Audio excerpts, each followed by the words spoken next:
नमस्कार, छत्तीसगढ़ की बात हमारे साथ में आपका बहुत बहुत स्वागत है और मैं हूं आपके साथ अमृता। आज बात छत्तीसगढ़ में दिग्गज नेताओं के दौरों पर। छत्तीसगढ़ में विधानसभा चुनाव से पहले कांग्रेस और भाजपा के बड़े नेताओं की सक्रियता बढ़ गई है। लगातार दिग्गज नेताओं के दौरे हो रहे हैं। अमित शाह बीते 3 माह के भीतर 4 बार छत्तीसगढ़ आ चुके हैं। 1 सितंबर को फिर आ रहे हैं। 2 सितंबर को कांग्रेस से सांसद राहुल गांधी छत्तीसगढ़ पहुंच रहे हैं। अगस्त माह में छत्तीसगढ़ आ चुके कांग्रेस के राष्ट्रीय अध्यक्ष मल्लिकार्जुन खड़गे 8 सितंबर को राजनांदगांव पहुंच रहे हैं। उधर 19 सितंबर को केसी वेणुगोपाल फिर से प्रदेश का दौरा कर रहे हैं। भाजपा कांग्रेस के प्रभारियों ओम माथुर और कुमारी शैलजा ने पहले से ही प्रदेश में डेरा जमाया हुआ है। भाजपा हो या कांग्रेस, प्रदेश के क्षेत्रीय समीकरणों को ध्यान में रखकर ही यहां नेताओं के दौरे तय किए जा रहे हैं। दिग्गजों के दौरे पर बयानबाजी भी जमकर चल रही है। भाजपा का कहना है कि कांग्रेस के केंद्रीय नेतृत्व को स्थानीय नेतृत्व पर भरोसा नहीं है, इसलिए बड़े नेता फैसला कर रहे हैं। वहीं कांग्रेस का कहना है कि छत्तीसगढ़ में भाजपा का संगठन कमजोर है, इसलिए केंद्रीय मंत्री आ रहे हैं। क्या केंद्रीय नेताओं के दौरे से दोनों पार्टियों को लाभ होगा, ये जानने की कोशिश करेंगे, लेकिन पहले कुछ प्रतिक्रियाएं सुन लेते हैं। देखिए, भारतीय जनता पार्टी के प्रधानमंत्री से लेके गृह मंत्री, उनके संगठन के प्रमुख नेता लगातार रायपुर आ रहे छत्तीसगढ़ विधानसभा चुनाव को लेकर। उनको पता है कि छत्तीसगढ़ में भारतीय जनता पार्टी अभी तक गुटबाजी से उबर नहीं पाई है और सबसे ज़्यादा बुरी तरह से छत्तीसगढ़ में भारतीय जनता पार्टी हार रही है। फिर भी अब चुनाव लड़ना है, राष्ट्रीय पार्टी है, चुनाव लड़ना है, तो गृह मंत्री और तमाम उनके संगठन के नेता अपने कोरम पूरी करने के लिए आ रहे हैं और कम से कम चुनाव तक गुटबाजी को कम से कम गुटबाजी न दिखे, ये प्रयास करने के लिए आ रहे हैं। दीपक वैद्य जी कंफ्यूज है क्योंकि उनके यहाँ माननीय उप मुख्यमंत्री जी सरगुजा में बयान देते हैं कि अब सरगुजा की मेरी जवाबदारी नहीं है, मैं भी एक वोट से जीत जाऊं तो जनता का धन्यवाद। और बृहस्पति सिंह जी ने अगर महारानी और महाराजा साहब के खिलाफ कुछ कहा है तो वो सहा नहीं जाएगा, उसे भूला नहीं जाएगा। तो ये दीपक वैद्य जी आपका ये हाल है। आप समझते हैं कि कांग्रेस पार्टी में अंदर इतनी कला है, इसे मैं कैसे सुलटाऊं, तो दूसरे को घर में पत्थर मत मारो। माननीय अमित शाह जी हम सबके नेता हैं और हमको मार्गदर्शन के लिए चुनाव में देने आ रहे हैं, ये हमारे लिए गर्व का विषय है। आप अपना घर तो देखो। तो देखिए, दोनों ही पार्टियों की बयानबाजी तेज है और ऐसे में अगर हम देखें तो लगातार बयानबाजी का दौर चुनावी साल में शुरू हो चुका है। टीएस सिंहदेव ने जो बयान दिया है, जो नाराजगी व्यक्त की है एक सीट को लेकर, उसके बाद बीजेपी को बैठे बिठाए एक मुद्दा मिल गया और जिसे लेकर लगातार कांग्रेस पर हमलावर है। अब देखने वाली बात होगी, जो दौरों को लेकर सियासत हो रही है छत्तीसगढ़ में, इन दौरों से किसे लाभ पहुंचता और किसे नुकसानी, तो आने वाला वक्त ही तय करेगा। लेकिन फिलहाल इस मुद्दे पर चर्चा करने के लिए हमारे साथ जुड़ चुके हैं महेश कश्यप जी बीजेपी से, अनिल चौहान जी कांग्रेस से और गंगेश त्रिवेदी जी वरिष्ठ पत्रकार। आप तीनों का बहुत बहुत स्वागत है अनादि टीवी में। गंगेश जी, सबसे पहले मैं आपके पास आना चाहूंगी। आरोप आपने सुने किस तरह से बीजेपी और कांग्रेस एक दूसरे पर हमलावर हैं दौरों को लेकर, और अगर देखा जाए तो पिछली बार आम आदमी पार्टी जिस तरह से छत्तीसगढ़ में पहुंची थी दमखम के साथ, 9 गारंटियां जो है पहले ही छत्तीसगढ़ वासियों को दे चुकी है। 10वीं गारंटी इस बार केजरीवाल ने कहा था जब वो पहुंचेंगे तो किसान और आदिवासियों के लिए दी जाएगी। क्या लगता है कि कांग्रेस और बीजेपी के विचारों की जो लड़ाई है, कहीं आम आदमी पार्टी ने इसका फायदा उठा ले? भाजपा कांग्रेस में चुनाव के पहले लगातार जो टकराव दिख रहा है, उसका फायदा कहीं ना कहीं जो भी थर्ड फ्रंट रहेगा, जिसमें आम आदमी पार्टी के अलावा बसपा भी शामिल है। बसपा ने भी 9 सीटों पर घोषणा कर दी है प्रत्याशी। सबसे पहले जो प्रत्याशी घोषित करने वाली पार्टी है वो बसपा है। अभी बसपा के 2 रूलिंग करंट में 2 विधायक हैं और उन दोनों को टिकट दी है। उसके अलावा और 8 जो ऐसे क्षेत्र, खासतौर पर आपको बसपा का बैकग्राउंड बता दो, बसपा जो है 80 सीटों पर खासतौर पर प्रभाव अपना डालती है और वहां से उनके 2-3 सीटें आती हैं हर बार चुनाव में। तो एक बसपा भी बड़ी पार्टी है थर्ड फ्रंट के रूप में, तो उन्होंने भी अपनी अच्छी खासी तैयारी करके रखी हुई है और 9 सीटों पर सबसे पहले उन्होंने घोषणा की। उसके बाद भाजपा की 21 और +1 22 सीट की घोषणा हुई है।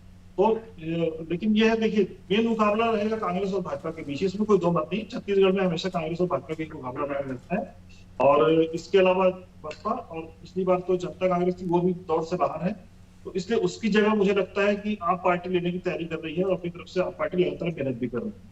और केजरीवाल जी भी लगातार यहाँ की चीजों को स्टडी कर रहे हैं। और खासतौर पे पिछले बार जो चुनाव में जो परिणाम आए थे उसमें एक बड़ा कारण माना जा रहा था, मतलब कांग्रेस की जीत का एक बड़ा कारण नहीं माना जा रहा था कि किसानों को लेकर जो घोषणाएं की थी, जो एमएसपी की मिनिमम सपोर्ट प्राइस की, किसानों को जो 2500 रुपए प्रति क्विंटल धान, वो बड़ा काम की थी। और मतलब एक तरह से छत्तीसगढ़ की आबादी में करीब 76% आबादी कृषकों की है और ग्रामीण जनसंख्या है। तो वो बड़ी आबादी अगर उन वोटों का ध्रुवीकरण इस मुद्दे से होता है तो मुझे लगता है इस बार भाजपा भी तैयार है। भाजपा ने कुछ ठोस तैयारी की होगी इसको लेके, और आम आदमी पार्टी भी अपनी तरफ से घोषित करने को तैयार है। आम आदमी पार्टी जब से आई है तब से लगातार देखिए दिल्ली में बहुत सारी चीजें मुफ्त की, वो मुफ्त वाली जो पार्टी है वहां से चालू हुई है। छत्तीसगढ़ में कई सारी चीजें उसमें से, जैसे स्कूल एजुकेशन वाला मामला भी छत्तीसगढ़ ने उठाया, इंग्लिश मीडियम स्कूल वाला है। हो सकता है आम आदमी पार्टी भी उनमें से कुछ नए मुद्दे लेकर आए। तो इस बार मुद्दों को लेकर भी काफी टकराव दिखाई देगा और ये कहीं ना कहीं थर्ड पॉइंट के रूप में बसपा और आम आदमी पार्टी मैदान में दिखाई देगी। बिल्कुल, जिस तरह से लगातार हम देख रहे हैं आम आदमी पार्टी काफी सक्रिय हो गई छत्तीसगढ़ में। आने वाले चुनावों में किस पार्टी को ज्यादा नुकसान पहुंचेगा आम आदमी पार्टी की सक्रियता से, ये देखने वाली बात होगी और देखना दिलचस्प भी होगा इस बार चुनाव के नतीजों में। चलिए, इस वक्त मैं महेश जी आपके पास आना चाहूंगी। जिस तरह से लगातार कांग्रेस की ओर से कहा जा रहा है कि जो आपके राज्य के नेता हैं उन्हें नजरअंदाज कर रही है केंद्र, और लगातार ये छत्तीसगढ़ में देखने को भी मिला है समय समय पर। ऐसे में अगर कांग्रेस की ओर से पार्टी हाईकमान दौरे कर रही तो आखिर बीजेपी को इतनी तकलीफ क्यों हो रही है? क्या वाकई बीजेपी डरी हुई इस बार कांग्रेस से? नमस्कार अमृता जी। जी देखिए, भारतीय जनता पार्टी कांग्रेस से अगर डरी होती तो आज 2 सीट से आज शीर्ष में नहीं पहुंचती। कांग्रेस 60 साल से इस देश में शासन कर रही है, लेकिन उसके बाद भी भारतीय जनता पार्टी कम समय में बाद में उनका जन्म हुआ और आज कांग्रेस से लड़ते हुए आज कांग्रेस मुक्त भारत की ओर हम लोग अग्रसर हो रहे थे। लेकिन बीच बीच में लोभ लुभावने वादे के चलते, जैसे छत्तीसगढ़ में कांग्रेस अभी सरकार सत्ता में जरूर आई है और उनके केंद्रीय नेताओं के आने से छत्तीसगढ़ के जनता को तो कोई भला होने वाला है नहीं, क्योंकि वो कोई पद में, संवैधानिक पद में है नहीं। उनके आने से कोई यहाँ छत्तीसगढ़ का जनता को लाभ नहीं मिलेगा। वो पार्टी का उनका आंतरिक मामला है। राहुल गांधी आए, मल्लिकार्जुन आए, चाहे कोई भी आए, उससे कुछ फायदा नुकसान होने वाला नहीं है। हाँ, लेकिन निश्चित ये है कि इन्होंने, जैसे भारतीय जनता पार्टी का कोई नेतृत्व नहीं है, भारतीय जनता पार्टी गुटबाजी में चल रहा है, इसीलिए केंद्रीय नेताओं का दौर हमारे ऊपर आरोप लगाया जा रहा है। हमारा भारतीय जनता पार्टी क्योंकि एक कार्यकर्ताओं का पार्टी है, संगठनात्मक ढांचा में बना हुआ पार्टी है, इसलिए हमारा नीचे से लेकर ऊपर तक संगठन का एक चैनल बनता है। उस हिसाब से हमारे केंद्रीय मंत्री हो चाहे मोदी जी, वो लगातार आते रहेंगे। लेकिन महेश जी, कांग्रेस तो ये भी कह रही है कि जो बीजेपी के कार्यकर्ता है वो काफी कमजोर हो चुके हैं, इसी के चलते अमित शाह बार बार दौरा कर रहे हैं छत्तीसगढ़ का। नहीं, ऐसा हमारा भारतीय जनता पार्टी का कोई कार्यकर्ता कमजोर नहीं है, अपने आप में मजबूत है और अपने अपने क्षेत्र में अपना योग्यता के अनुसार, अपना क्षमता के अनुसार काम कर रहे हैं। हाँ, लेकिन क्योंकि कांग्रेस पार्टी सत्ता में है, इसीलिए इनके उपस्थिति ज्यादा दिखेगा ही, इनके नेता विधायक सांसद घूम रहे हैं। लेकिन अगर रही बात गुटबाजी की बात, कांग्रेस को अपने आप को संभालना चाहिए। इनके उप मुख्यमंत्री आदरणीय टीएस सिंहदेव, जिनके साथ 2.5 साल का जो समझौता हुआ था, उनके साथ जो विश्वासघात हुआ है, उनका लगातार आप देखे होंगे कई प्रकार के बयानबाजी आते रहे हैं उनसे। और अभी उनको मुख्यमंत्री बनाने के बाद अभी जो उनके क्षेत्र से जो दावेदारी किया गया है, जैसे 100 दावेदार उनके क्षेत्र में, एक षड्यंत्र के तहत कहीं ना कहीं कांग्रेस के लोग ही उनको कहीं ना कहीं डोमिनेट करने के लिए, उनको अपमानित करने के लिए इस प्रकार के षड्यंत्र के तहत उनका नामांकन भराए होंगे। और निश्चित ही टीएस सिंहदेव जी अगर इनके कार्यकाल से इनके से संतुष्ट होते तो पंचायत मंत्री से इस्तीफा नहीं देते और उनका घोषणा पत्र के समिति के, वो खुद इससे 2018 में घोषणा पत्र समिति के प्रमुख थे, इस बार उससे भी अपने आप को अलग कर दिए। चलिए महेश जी, अनिल जी से भी जवाब ले लेते हैं। अनिल जी, आपकी पार्टी पहले ही कह चुकी है 15 साल पर भाजपा के 5 साल कांग्रेस के भारी हैं।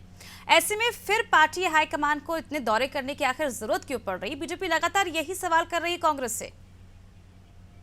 देखिए अमृता जी, एक राष्ट्रीय पार्टी में जो दौरे होते हैं वो एक स्वाभाविक दौरे होते हैं। केंद्रीय नेतृत्व आता है, हमारा मार्गदर्शन करता है, जनता से संवाद करता है, स्टेट में क्या चल रहा है उसको देखता है।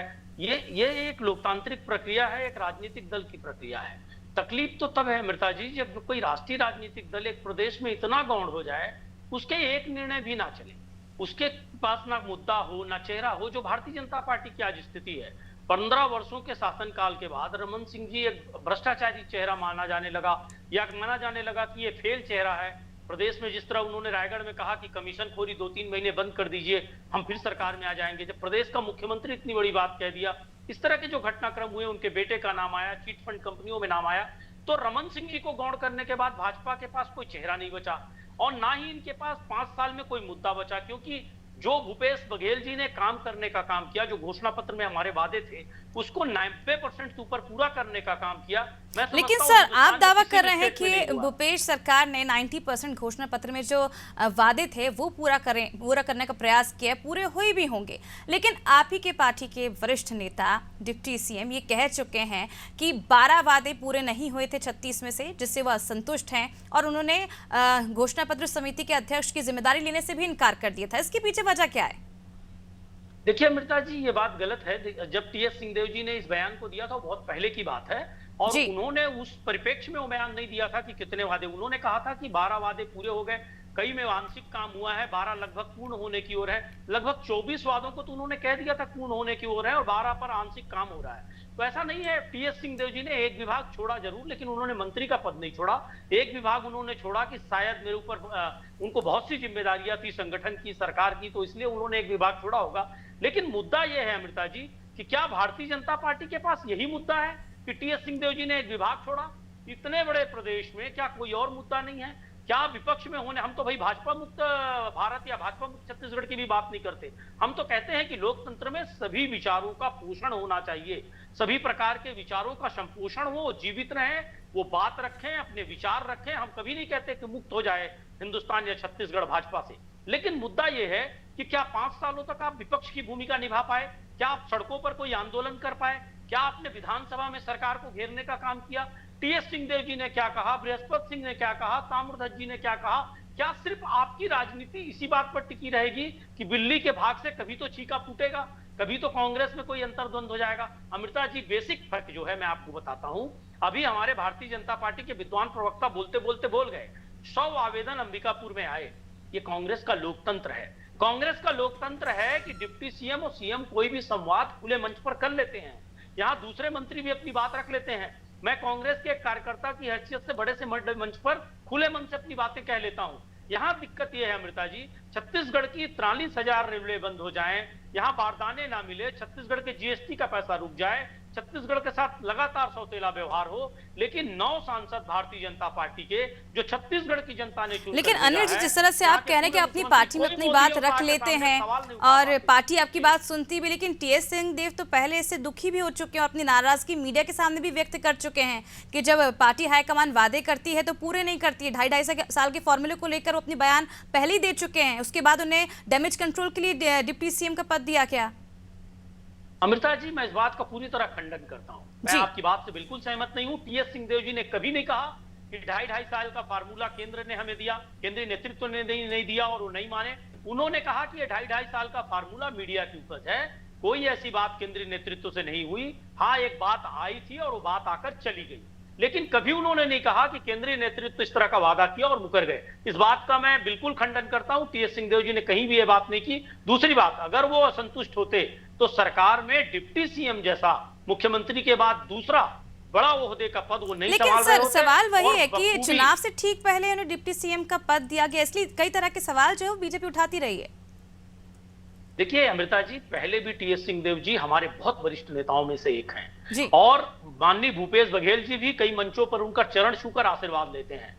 टीएस सिंहदेव जी ने जिम्मेदारी इसलिए संभाली कि अब चुनाव आ गए हैं, मुख्यमंत्री जी की भी व्यवस्था होगी, तो मैं सेकंड डिप्टी सीएम के रूप में उस दायित्व को बांट सकूं। क्योंकि जानती हैं आप, एक राजनीतिक दल जब चुनाव की ओर बढ़ता है तो संगठन के भी काम बढ़ जाते हैं, सरकार के भी काम बढ़ जाते हैं, जनता के बीच भी आपको जवाब देना होता है, आपको बताना होता है कि हमने घोषणा पत्र के कितने वादों को पूरा करने का काम किया। तो उसमें बुराई क्या है कि अगर उन्होंने काम बांटने का काम किया, यही तो हमारे संतुलन का परिणाम है और संतुलन बनाया गया। और सिंहदेव जी इस बात के लिए तैयार हुए कि मैं आधा दायित्व संभालूंगा, मैं लोगों के बीच जाऊंगा और सरकार कैसे काम कर रही है बताऊंगा। और वो आज कंधे से कंधा मिलाकर माननीय मुख्यमंत्री भूपेश बघेल जी के साथ चल रहे हैं। और बड़ी बात यह है अमृता जी भारतीय जनता पार्टी का चेहरा कौन है, इनके पास कौन सा मुद्दा है? चलिए अनिल जी, जिस तरह से चेहरे की आपने बात की है, भारतीय जनता पार्टी के मुद्दे की आपने बात की है, जान लेते हैं महेश जी, बार बार कांग्रेस यही कह रही है, किस चेहरे को लेकर इस बार आप राज्य में चुनाव लड़ेंगे? क्या कुछ मुद्दे होंगे जो जनता के बीच में लेकर जाएंगे? स्पष्ट करिए। अमृता जी, भारतीय जनता पार्टी कभी किसी व्यक्ति या परिवार के नाम से राजनीति करने वाली पार्टी नहीं है, और अभी तक व्यक्ति या परिवार के बाद से नाम से हम लोग राजनीति हम लोग भारतीय जनता पार्टी विचारधारा के नाम से हमारा भारतीय जनता पार्टी का जन्म हुआ। और हमारा जी महेश जी, वो तो देख चुके, खैर मध्य प्रदेश में भी और छत्तीसगढ़ में भी परिवारवाद की आप जो बात कह रहे हैं, हाँ जी बात पूरी करिए। हमारा कैंडिडेट है, फुलचाप के साथ नाम आज हमारा कैंडिडेट है, और हमारा आज नरेंद्र मोदी जी आज सिर्फ भारत नहीं, छत्तीसगढ़ नहीं, पूरा विश्व का ब्रांड है। और हमारे आज भारतीय जनता पार्टी जो विश्व का सबसे बड़ा राजनीतिक पार्टी का नेता है। महेश जी आपसे सवाल करना चाहूंगी, मध्य प्रदेश में अगर हम देखें तो सीएम शिवराज सिंह चौहान के चेहरे पर चुनाव लड़ रहे हैं, वहां पर भी पीएम मोदी का ब्रांड लाया जा रहा है। अब पहले सीएम शिवराज के चेहरे पर चुनाव लड़ा जा रहा था, छत्तीसगढ़ में भी 15 साल तक रमन सिंह के चेहरे पर चुनाव लड़ा गया, लेकिन जैसे ही सत्ता उनके हाथ से गई, अब पीएम मोदी का जिक्र होने लग गया है। देखिए, समय समय पर देखिए, आप कांग्रेस की बात करें, एक समय राहुल गांधी, इंदिरा गांधी, गांधी परिवार के नाम से राजनीति चलता था, लेकिन आखिरकार इनको मजबूरी में मल्लिकार्जुन खड़गे। तो सर आप ये मान रहे हैं ना कि मजबूरी है कहीं ना कहीं बीजेपी की? उसी प्रकार सर मजबूरी आप मान रहे हैं कि नहीं मान रहे हैं? डॉक्टर रमन सिंह 15 साल छत्तीसगढ़ को सेवा दी, और डॉक्टर रमन सिंह का जो 15 साल का कार्यकाल है, कांग्रेस और 50 साल शासन करने के बाद भी उससे बराबरी नहीं कर सकते। आपको बता दूं, मध्य प्रदेश जब सर बराबरी की जो आप बात कर रहे हैं, फिर बराबरी की जो आप बात कर रहे हैं, फिर आखिर क्या वजह थी जो 15 साल में रही बीजेपी को जनता ने चुना नहीं दोबारा? ऑर्डर खत्म हो गया, 5 किसान वही चीज बता रहा हूँ, इनका मध्य प्रदेश शासन चलता था, जब छत्तीसगढ़ का गठन नहीं हुआ था, तब मध्य प्रदेश से कोई अधिकारी को जब छत्तीसगढ़ क्षेत्र में भेजते थे ना, खासकर बस्तर क्षेत्र में, वो अधिकारी अपने आप को अंडमान निकोबार काला पानी का सजा मानता था। इस प्रकार से इस क्षेत्र को बना के रखे भारतीय जनता पार्टी का देन है। जब 2001 में छत्तीसगढ़ का गठन हुआ, और डॉक्टर रमन सिंह का देन है जो आज रोड, सड़क, बिजली, पानी। चलिए महेश जी, अनिल जी, गंगेश जी से जवाब ले लेते हैं सभी आरोपों का। लेकिन 2018 में बीजेपी को क्यों सत्ता से बाहर होना पड़ा, इसका मैं कारण बताता हूँ। इन्होंने चलिए आप दोनों के आरोपों का, आप दोनों के सवालों का जवाब गंगेश जी से ले लेते हैं। गंगेश जी, जिस तरह से कांग्रेस ये दावा करती आई है कि 15 साल के शासनकाल में 5 साल जो कांग्रेस के वो हावी पड़ रहे हैं, बीजेपी के पास कोई चेहरा नहीं बचा है सीएम का। अगर हम पिछले दिनों देखें तो पिछली बार चुनाव में रमन सिंह को थोड़ी बहुत तवज्जो दी गई थी, लेकिन इस बार किसी तरह की तवज्जो उनको नहीं दी गई है, उनका नाम कहीं पर भी नहीं है। थोड़ी बहुत राजनीति में सक्रिय रहने के लिए कभी कभार उनके बयान आ जाते हैं सामने। देखिए, मैं आंकड़ों के साथ बात करूंगा। भाजपा को इस बात से सावधान होना चाहिए कि नरेंद्र मोदी का चेहरा छत्तीसगढ़ में कितना चलता है। आंकड़े बताऊंगा, 2014 में नरेंद्र मोदी की सरकार बनी केंद्र में, उसके बाद जब पहली विधानसभा हुई तो 15 में आ गई भाजपा, और लोकसभा सीटें 10 से 9 हो गई। दोनों चुनाव में मोदी जी का चेहरा सामने था रमन सिंह के साथ। तो ये आंकड़े बताते हैं कि मोदी कितने लोकप्रिय साबित हो सकते हैं भाजपा के लिए छत्तीसगढ़ में। एक बात। दूसरी बात, अमित शाह जी खास तौर पर जो उनका लगातार दौरा हो रहा है, पिछली बार अमित शाह ने दावा किया था कि 65 प्लस सीटों का उन्होंने दावा किया था, लेकिन वो 65 प्लस आ गई कांग्रेस की। तो यही वजह है कि इस बार जो है ना अमित शाह की जी के प्रतिष्ठा के विषय है, चूंकि और जबकि वही केंद्र में उन्होंने 300 प्लस सीट जीत के आए। तो ये जो बड़ा अंतर है, अमित शाह और नरेंद्र मोदी का चेहरा कितना छत्तीसगढ़ में चल रहा है, इस बात को लेकर आंकड़े बता रहे हैं कि चेहरे कितने मतलब कारगर है हमारे लिए। और यही वजह है कि लगातार जो केंद्रीय नेतृत्व का दौरा कर रहा है, उसकी वजह यही है कि इस बार 15 तो एकदम लोएस्ट है, इससे कम तो नहीं होगा। और उनका आंतरिक सर्वे भी आया लगभग 37-38 के आसपास, मेरे ख्याल से भी जो उनका पहले आंतरिक सर्वे आया था उसमें 37-38 सीट में इनकी जीत की संभावना है। तो मुझे लगता है उस सीट को बढ़ाने की मतलब जीत के आंकड़े को पार करने के लिए को लेकर भाजपा लगातार कड़ी मेहनत कर रही है, इसमें कोई दो बात नहीं है। और वही स्थिति कांग्रेस की है। कांग्रेस के जो अभी सी वोटर का जो अभी इसी लास्ट मंथ जो सर्वे रिपोर्ट आई है, उसमें 50 से 51 सीट की बात आ रही है, और वर्तमान 37 विधायकों में जिसमें 6 मंत्री शामिल हैं, उन पे हार का खतरा बन रहा है उस रिपोर्ट के अनुसार। तो वो लोग भी इसी तरह से यही वजह है कि वहां से भी केंद्रीय नेतृत्व तो यहाँ पर आ रहे हैं। और खासतौर पर देखिए केंद्रीय पर राहुल गांधी की जो इमेज है वो पप्पू की इमेज से पूरी तरह बाहर आ चुके हैं। खासतौर पर उनको जो दौरा हुआ है देश भर में, उस देश भर में जो उनके दौरे से कोई भी नेता हो या कोई व्यक्ति हो जो अगर ग्राउंड में उतरता है तो ग्राउंड में उतरने के बाद उसकी इमेज बहुत सुधरती है। चलिए गंगेश जी, अनिल जी कुछ कहना चाह रहे हैं। अनिल जी अपनी बात रखिए आप। मैं ये कह रहा था कि देखिए इन्होंने कहा कि अमृता जी की इन्होंने कहा कि हमारी पार्टी व्यक्तिवाद और किसी परिवारवाद में भरोसा नहीं रखती। इतनी हास्यास्पद बात है महेश जी की। व्यक्तिवाद आप खुद ही कह रहे हैं कि सिर्फ मोदी मोदी मोदी है देश में, ये व्यक्तिवाद हो गया। आप केंद्रीय गृह मंत्री अमित शाह के बेटे को जो एक भी मैच नहीं खेला, क्रिकेट का सी नहीं जानता, उसको बीसीसीआई का सचिव बना के रखे हैं। रमन सिंह के भांजे को यहां आपने टिकट देके रखा है, वहां भ्रष्टाचारी रामविचार नेताओं को टिकट दे दिया जो 1 करोड़ का जिनके ऊपर आरोप है।